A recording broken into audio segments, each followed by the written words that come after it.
name's Picken, and I run a creative communications agency based in Cornwall with my husband and a small team. And this is about my adventures with Agile and a lean discipline value stream mapping. I'm not an expert. I just have rudiment. I don't know what Scrum Master is. I'm not one. I don't know what it means. I play around with post-it notes in my swim lanes and quite happily without really getting to grips with the full kind of proper theory behind Agile. But that's what I find interesting about this. And I just like the idea of breaking down barriers to something that is, has been obviously existing in the software industry for quite some time. So the other title of my presentation, you won't make it to click, is Agile for Girls, or just plain busy people, because I was here 2 years ago, quite heavily pregnant, and there definitely weren't as many women there 2 years ago. We've now got maybe, I think it's 50% of speakers at the conference this year is women, and I don't mean to turn it into a girls versus boys thing, but it's just nice to see that there's a lot more representation now in Agile, and that it's something that everyone can kind of have a look at, use the bits they like, get involved with. If you could click that, be great. So how did this happen? This is a bit of a random picture, but it kind of explains to me why I got involved. On the left is my certificate for my diploma in public relations. I'm quite a committed member of our Chartered Institute, and as part of my qualification, which is a master's level qualification, I forgot to mention actually, if you have any questions that you're going to think about while we're talking, anyone who has an interesting question or point can have one of our free beer mats, which grow, if you plant it, it grows seeds. It's quite cool. And we'll judge the best question or comment, and you get one of our free company beers. So it's kind of worth paying attention after the lunchtime shift, because there'll be rewards. My Chartered Institute of Public Relations, I carried out a research project, which I'll tell you about in a minute. And on the left-hand side is my second daughter, Briar, who was 6 weeks old when I finished this qualification, which was a bit of a nightmare and a bit of a headache and just very unfortunate timing. And to me, this just represents my life in terms of managing director of a creative agency, having to fit a full-time job into part-time hours and everything that comes with that. And I kind of wear this on my sleeve. I don't really hide the fact that I'm a working mum. It's just really is part of my life. And this is why Agile has helped me, because I'm just too goddamn busy. I don't have time to sit and plan properly or extensively. I just have to get on with it and make an impact. Our agency is MPAD, the Positive Impact Agency, and that's my focus with the way that we work. Why do I find this Agile stuff interesting? Okay, thanks.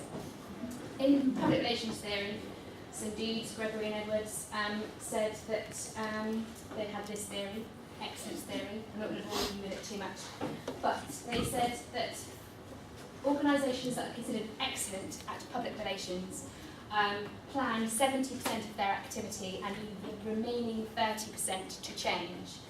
And I was quite interested in that, because I started to think about, maybe that's quite representative of how we work.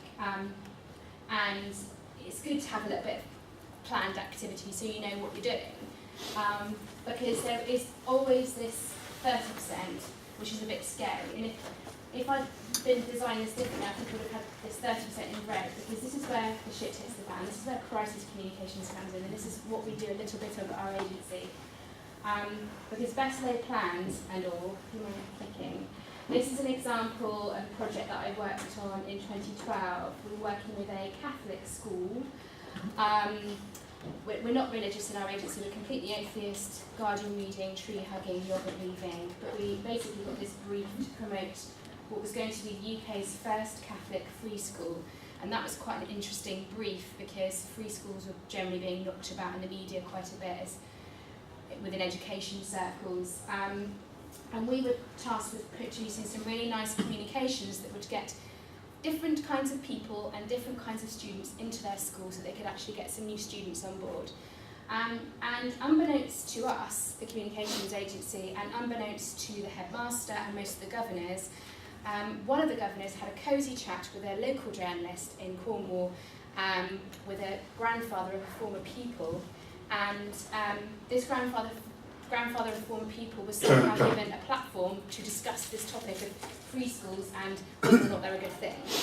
Anyway, various comments were made, including the comment, I don't really want to send my children to somewhere where they teach that gay nonsense. I don't want my children knowing that it's okay for Jack to marry Jack. All of this going on without us knowing about it, until I was actually on holiday with my husband. A Google alert pops in with this headline, new Truro Faith School will not teach gay nonsense. And it just erupted into complete chaos. It's an example of where online coverage can supersede press coverage. People were commenting, quickly started getting out of hand. Nationals were on the phone. Pink News was on the phone. A protest group started setting up within the space of a couple of weeks. This came out a week or two before the start of term. I was heavily pregnant as well, had to go down and negotiate with ITV West Country, encouraging them not to cover a story about some protesters outside of their school. And it just makes you think, is there a more sensible way to plan? Because of that particular example, that school's entire budget for communications was swallowed up in crisis comms time. And so all the lovely things we had planned, in terms of beautiful brochures, nice bits of advertising, nice positive PR, got swallowed up in crisis comms. It was fine because we managed to turn a lot of things around, pull things out of the press. But is there a more sensible way to plan? Sorry, should I have some water? Take it again. So, I did my research project, PR Planning for a Digital Age. This is an interesting example as well. The Ice Bucket Challenge, Macmillan have just recently been criticised for trying to sort of hijack the Ice Bucket Challenge as a charity fundraising opportunity through social media. Basically, they were criticised, that Macmillan's trustees criticised their comms team for not jumping on the back of the previous big social media fundraising opportunity, which was the No Makeup Selfie. And just they realised that their comms team were just not agile enough to have reacted to that previous opportunity, which was particularly about cancer charities, and have tried to hijack on this one for motor neuron disease, and then been criticised for it. So in terms of my PR, my research project, thank you. I decided I wanted to do something about PR planning and Agile. Can you use Agile principles to help your PR planning?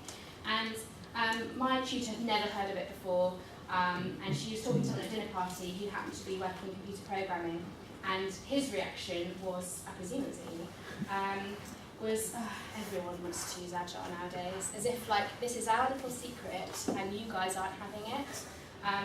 And that kind of fired me up even more to think, well, there must be something in this stuff that could be really interesting for other people. Basically, I'm not going to go into too much detail about this research, but I had quantitative research, qualitative research. The qualitative research, I talked to 4 different kinds of PR team. One was a tour agency, 2 were in-house. One was for an acute hospitals trust, where they said they planned 15% of their activity, and the rest of the time they spend running around like headless chickens. I spoke to an emergency charity who said they plan 35% of their activity and spend the rest of the time in sort of organised chaos. Then the 2 agencies, one of them was a big London agency, and they plan 85% of their activity because they work with long lead publications, for example. So for example, if you want some coverage in Christmas editions of magazines now, you're far too late, because I've tried selling in this week, and it's kind of ridiculous that you have to plan that far ahead for certain PR activity. And another agency that sort of did concentrate on long lead planning, but left a bit of room for being agile. And all this really told me was, some people plan, some people don't. No shit, Sherlock. But what was really interesting about the process was, for me, really getting to grips with what is this agile stuff. And for me, this was just the easiest, slickest, most simple way the most idiot-proof way is just have a think about it, and I basically now just use the manifesto as my guiding principle to how I approach work. Thank you. So in terms of individuals and interactions over processes and tools, that's just thinking about the fact that in communications you are dealing with people. I can't control whether a governor of a Catholic school in her infinite wisdom wants to go and have a cosy chat with a journalist and say all sorts of stuff that then erupts into chaos. And you just have to be aware of the fact that you're dealing with people all the time in what you're doing. And that just seems to make complete sense. Other PR planning models are very linear. There's an academic called Anne Gregory, and she has the PR planning model, which is a brilliant model, but it's very linear. It's about objectives, strategy, tactics, implementation, and we'll probably do a bit of an evaluation at the end, and it's just a complete cascade structure. But that doesn't ever take into account the fact that you're dealing with human beings. If you mind clicking on to the next one. There's a lot of animated GIFs in this. My creative team might have been a bit bonkers this week. For us, it's not about working software over comprehensive documentation, it's about working projects over comprehensive documentation. In the past, I would have spent a lot of time writing proposals for our clients, and they'd probably go over, the client would sit on it for 2 weeks, I go, what's going on with this proposal? They come back saying, this isn't right, that's not right, can you write it again? Okay, I'll write another proposal, and I'll do another PR plan, and here's the budget. And it just is really painful. So what we do now, most of the time, is I set a workshop for the client, and I charge for that goddamn workshop, because the amount of time and effort I would have spent writing proposals, that's my creative, that's my experience, that's a decade of experience that I put on a piece of paper, that then sits in their inbox ignored. So we workshop everything now, we sit with the client and we do that piece of work together and agree their strategy together. This is where this again, the workshop, customer collaboration over contract negotiation. I work on really bite-sized pieces of work. Most projects are quite phased. The concept of a PR retainer doesn't necessarily exist in our world anymore, because you can concentrate on phase 1, phase 2, phase 3. I'm working on a project a bit later that I can talk to you about, where we've got probably a project that's going to start now and run until January, but we don't really know when it's going to end, because it's involving a planning application which could go on until middle of next year. And I said, it's okay, let's not worry about what's happening down at that end, let's just focus on the next month, what we need to achieve in the next month. Thank you. Responding to change over following a plan. See, it's got a bit of an 80s team wolf here. Again, it's just about, I'll show you an example with the next slide. Be prepared for your plan to be out the window. I'm working on a quite big project with Pioneer and Farm. There's no less than 3 PR agencies working on this project, and I'm one of them, or our agency is one of them. And this is the plans for, in Cornwall, there to be a national exemplar planning project where you're combining a community farm, some housing, a Cornwall Food Foundation, which is a charity-run restaurant. They run 15 Cornwall. They want to open their second restaurant, which won't be 15 Cornwall. And gifting of land is a hugely complicated project, and it had a very intricate, sort of very specific PR plan gearing around a particular Monday in May when I was going to release this magical news to the media. Apart from the fact that a rather clever journalist that I trained previously several years ago got wind of this project much before we were ready to release it, and before one of the partners had officially signed up. And all the partners and the clients were sort of running around going, this is a nightmare, we're not ready to share this news yet. And I was like, well, it'll be fine, it'll be absolutely fine. And we just managed to sort of get a meeting with the journalists and make sure they were briefed properly, and it worked to our favour with some fantastically well-handled news in the end. But it just proves that to sit there at the outset and plan, this is how your PR project is going to work, doesn't always work. So, value stream mapping, why did we do this? How much time have we got? You've got 15 minutes. Okay, awesome. Too much beard stroking, not enough action. And this is what happens in our agency quite a lot. Beard stroking, and our beer is called the Beard Stroker because I am not particularly a creative, I'm a maker of things that happen. And I adore our creatives. They've all got beards and they spend a lot of time thinking, drawing beautiful things. And I'm like, hang on, this needs to make me some money. The boss lady wants some money, what profit, I need to get this project out the door, the client needs to see it. So I was interested to see where value stream mapping came in, and we approached a chap called Martin Pearson from Southwest Manufacturing Advisory Service. And he took us through something called value stream mapping, which is essentially you map out your process from a client, a potential prospect coming into your agency, or a prospect coming in, and you map it all the way through to an invoice being sent at the other end. And you have these crazy symbols that you don't really need to worry about. And it measures two things: value-added activity and non-value added activity. Value-added activity being anything that the client is happy to pay for. Non-value added activity being things that the client isn't happy to pay for. And you realise that the non-value added activity is stuff like I was saying earlier, your proposal or your piece of paperwork or your design work sitting in a client's inbox for days, weeks. I've got a current project that's been sitting in her inbox for 2 months because she's not ready to respond to me yet. And that represents thousands and thousands of pounds for our agency that I am desperate to get finished and billed so that we can move on to the next piece of work. And so for me, this is like, how do you knit together profitability and growth in business with creativity and creative services and bring them together, because they're two completely different things. What did we discover? There are 7 wastes. And if you think about it, value stream mapping is about manufacturing essentially. It's about making widgets in factories.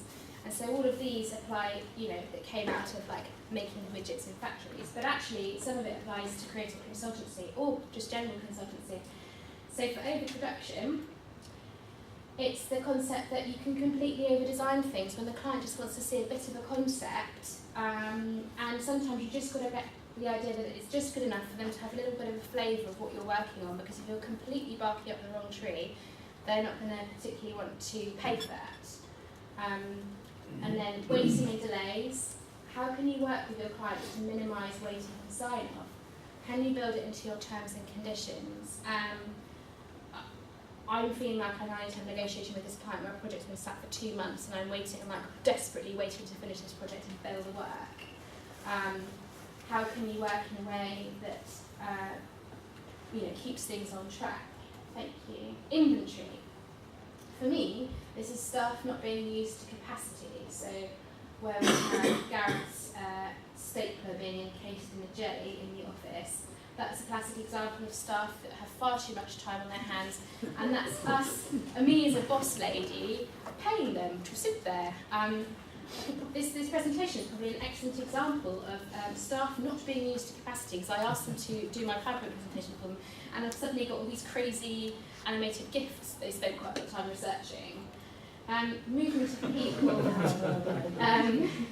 doesn't quite sum up the point, but movement of people is more about where your office and workplace is compared to your client base. Everybody up, come on. It's the graveyard shift, it's the post-lunch graveyard shift. We actually moved our office from Penryn. If you're not from Cornwall, Penryn is, this is Penryn, to Truro, which is 10 miles, which is nothing. But we actually found that we would spend a significant amount of time driving between Penryn and Truro, or Penryn to Truro to beyond. So we moved our office to Truro. And funnily enough, we're spending a lot less time in the car driving to places.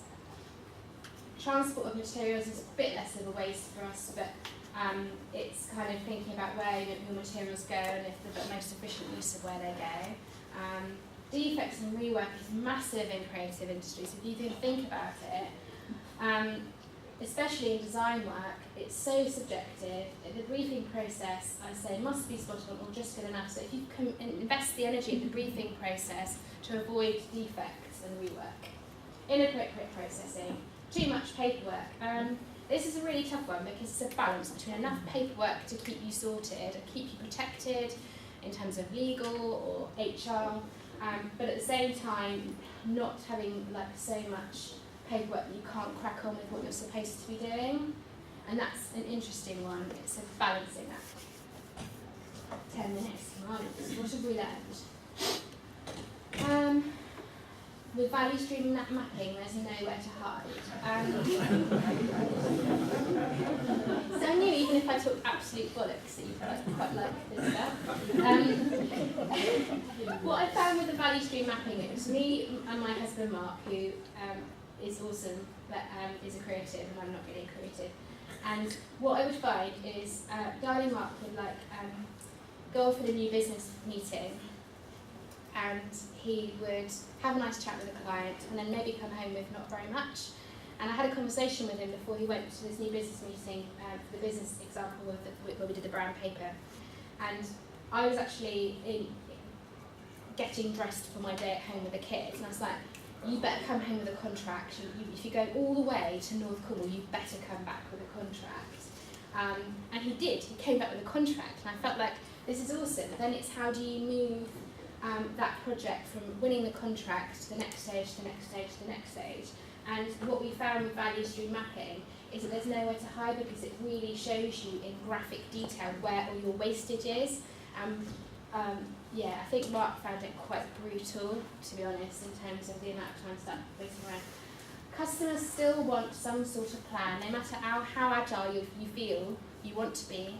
Your customers still want to feel like there's some sort of plan, and you need to manage that with them and with your team, I suppose. Clients need to be nurtured and managed into this agile frame of mind. I'm about to hopefully do a project with a chap who works in structural engineering. He's Prince 2 qualified, and he loves it. And he's like, I really want to learn about this agile stuff. I find it really interesting. So I'm hoping it will be a really interesting project, but I know that it's going to be a real process of working together and collaborating so that we can be on the same page. I've also got this high noon project where we're one of 3 PR agencies. One of the other PR agencies is a very meticulous planner, and it's quite hard for me, who's a bit more kind of agile thinking and a bit more responsive in a kind of agile way, where she's very paper driven. I remember saying to the client, I'm never going to send as many emails as she does, and I can't even apologise for that. But it's good way for me to. Half of the job of an effective consultancy is how it's delivered and how the client feels. The rest is about quality. So I just said to Jeff in the break actually, for creative consultancy, the client thinks they're buying creativity, and of course they are. They're buying beautiful branding. We did the branding and the design for the agile pop-ups and things. So we know that we do a really good quality job, but also it's about the project management and how the client feels is as much part of the service as the actual end product. And so if you can nail the project management in a really clever way that makes them feel like they're getting a hug, that's half of the job. Focus on clear objectives. What are the measures of success? Rather than the details of when you're going to get there. With my PR consultancy work, I focus significantly on outcomes. A lot of PR practitioners don't do this, they focus on outputs, which is actually coverage. For me, I'm actually interested in what the coverage achieves. Does that achieve driving an audience? Does it achieve increasing sales? And thinking about the outcomes is really important, not just the outputs. So focus on your clear objectives. If you focus on the objectives, it doesn't always matter how you get there. And maintain a balance between beard stroking and bish bash bosh. I had an experience where my team member actually pointed out to me that all this bish bash bosh stuff that I like is not always what the client likes. And I did a lovely agile proposal, which is like basically 2 sides of A4. I don't spend too much time on it because I want to get on with the job. And then the work went to someone else because they had spent lots of time doing a beautifully crafted proposal on this A3 paper, and it was all very beautiful. And he was like, don't forget, I know you're the bean counter, but people are buying your creativity and they're not buying the bish bash bosh. And I was like, yes, you're so right. So it feels like a constant balancing act between the beard stroking creativity and the project management to keep things moving. Easy ways to do this. You probably heard this all before during the conference and other agile work. How can you work more collaboratively with your customers? So for us, that's about the workshops. How can we do stuff together in a collaborative sense rather than one or two-way communication? Thank you. How can you cut down on waiting time? That amount of time you have waiting with your work, sitting with a client waiting for sign-off. How can you streamline your paperwork? We've just got a really lovely new CRM, actually recommended by amazing Claire. So I haven't had a chance to talk about it yet. It's completely revolutionised our agency and we're a little bit obsessed with it. So we've managed to get everything on this really brilliant CRM. And how can you make your work streams more visible? And that's interesting because in the context of the CRM, which I love, which is all singing, all dancing, I still love my Kanban board with all my new business acquisitions in. And I literally, I've got post-it notes, and I move when an inquiry comes in, I move it along through to like proposal out, follow up, contract win, and then it obviously goes into the work stream. And that's still really effective. In a really simple way, my finance director said, "How much business have you converted in this last quarter?" And I counted my post-it notes. I was like, well, there's 10 there, so that's 50%. I've converted 50% of my leads. And one of my team was like, can we just get rid of some of these post-it notes because it just looks really rubbish. And I was like, no, I need this to be, it's visual, it needs to be seen because it's tucked away on a computer or a CRM. So it was a bit of a whistle-stop tour. So that's just literally our examples of how we started to play Agile and value stream mapping in a creative context. And I fully appreciate it. It's not as sort of involved as some of the other speakers, but I hopefully you found it interesting. If you've got any questions or comments, you can have a beer map. And Will is judging the Will is judging the worthy winner. So thank you, Director, for that.